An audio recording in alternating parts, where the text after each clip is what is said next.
When you think about rivalries in the NFL, you probably think about a classic one, like Bears-Packers. Or you think about Tom Brady versus Peyton Manning and Patriots versus Colts. Or the Detroit Lions and their long rivalry with winning. A lot of great choices. One matchup that might fly under your radar is the Baltimore Ravens and the Tennessee Titans. Despite not being in the same division since 2002, these two teams have combined for some classic games over the years. Even though both teams came into the league in the 1990s, the two have combined for 4 playoff matchups already, including some phenomenal games.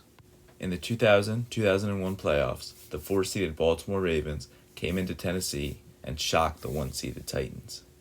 And then, of course, just last year, in the 2019-2020 season, the Tennessee Titans came into Baltimore and, to my and every Ravens fan dismay, upset the Baltimore Ravens. And of course, this was the game where not only did Derrick Henry run all over the Ravens, but he turned Earl Thomas into his lead blocker and into a meme.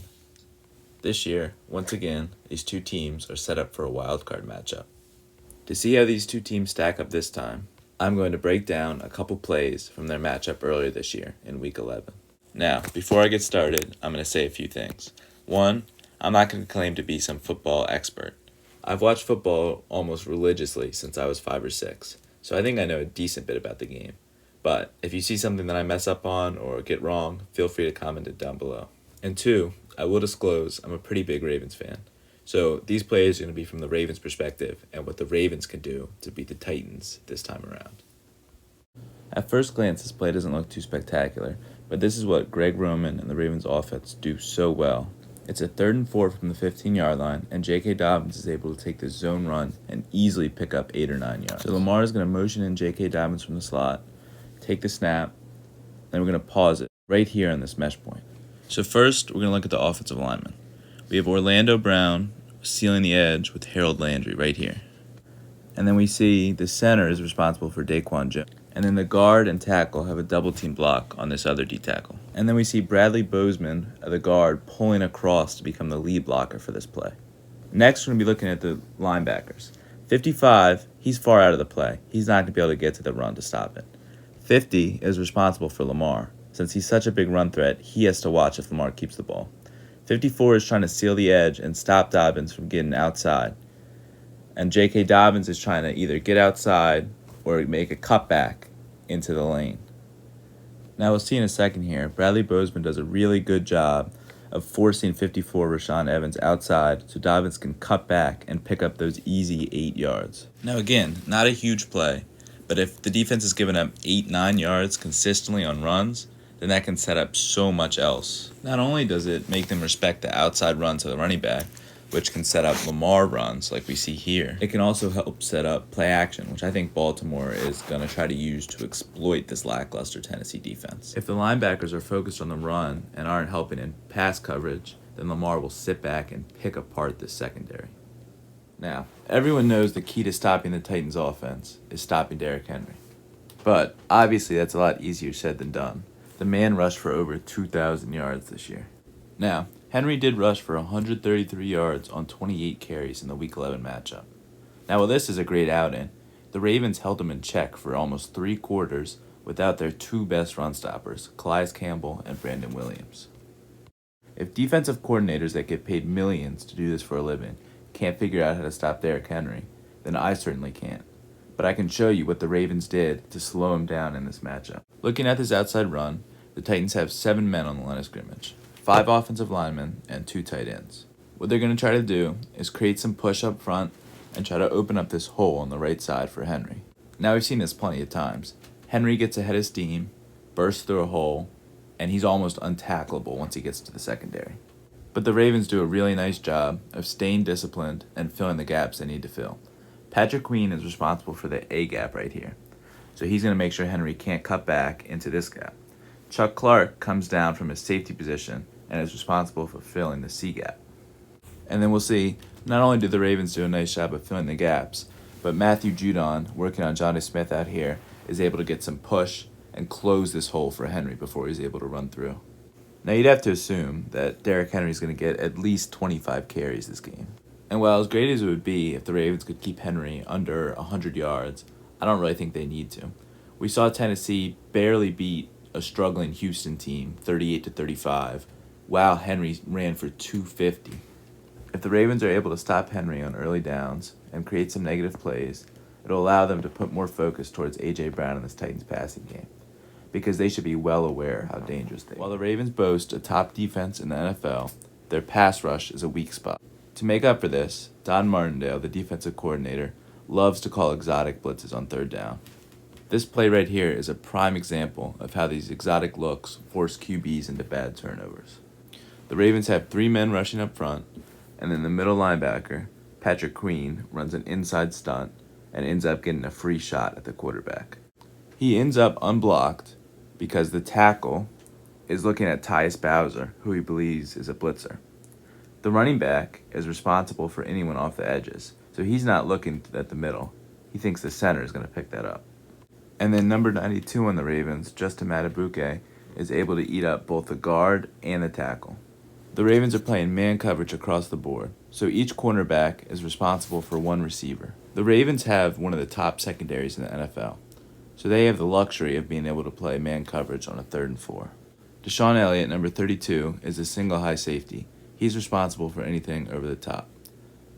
Pernell McPhee, number 90, is also dropping back into coverage. Now, what makes this play special is Tyus Bowser, number 54. He starts out on the line, disguised as a blitzer, but he ends up dropping back into coverage. He's able to see where Tannehill wants to go and drop back into the passing lanes for an easy interception. Ryan Tannehill thinks he has Jonnu Smith open on a crossing route for a first down, but he never sees Tyus Bowser drop back into coverage. The Ravens' defense has been known for making big plays this year, and a big turnover like this could be the difference in a wild card rematch. Now we're going to look at this play one more time from Ryan Tannehill's angle. I love this angle because it allows you to see what the quarterback is seeing. He sees Patrick Queen barreling down on him with a free shot on him, so he knows he has to get this ball out quick.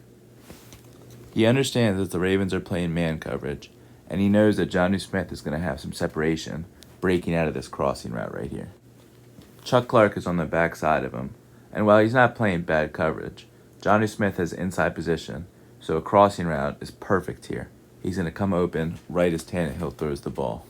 Once again, what Tannehill doesn't see is Tyus Bowser, who appeared as a blitzer before the play, dropping back right where he wants to throw this ball.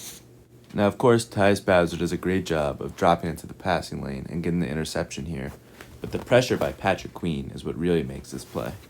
If Tannehill has more time, it's quite possible that he sees Tyus Bowser dropping into coverage and finds someone else open downfield. Before we dive into this play, let's set the scene. It is 1st and 10, the ball is on the 44-yard line. Ravens are driving with around 2 minutes left in the 3rd quarter. With an 8-point lead, there's absolutely no reason that this ball should be flung 50 yards down the field on 1st and 10. I don't know if the play was drawn up this way, but Lamar should know a lot better than to force this ball. And while plenty of other things could have gone their way, in my opinion, this was the play that changed momentum of the game and ultimately cost the Ravens the game. Well, there's nothing wrong with a shot play once in a while. Sometimes you just gotta take what the defense gives you and move the ball slowly down the field. On this play, we've got the running back running a flat route, Marquise Brown is running a deep in route, and Devin Duvernay is running a double move, faking a post route, and then heading out for a corner route. Now, the Titans are playing man coverage here, so this guy's assigned to the running back. Malcolm Butler is watching this Hollywood in route, and then the safety, even though his eyes are looking away from the route, like that, you can see his hips are turning so he can stay with this corner route. And then Kevin Byard right here is playing underneath coverage and is going to watch this in route from Marquise Brown. Now, I can't speak for Lamar, but what I think he sees here is he's looking and he sees the safety and he sees his eyes looking away from the route. So he thinks he has Duvernay on this double move. And while it's not a bad route, if Lamar wants to complete this pass, he's going to have to lead Duvernay to the sideline, maybe a little deeper than that, but lead him to the sideline so he can run away from the safety and not let him be able to break on this ball. What happens is Lamar throws a ball maybe a little more inside than he would like, and the safety is able to break on the ball and make a great play to intercept it. Now, if the Ravens want to beat the Titans, Lamar by no means has to play hero ball in the passing game. Him and the rest of the offense are going to have to establish the run game and then sit back and take what's there in the passing game.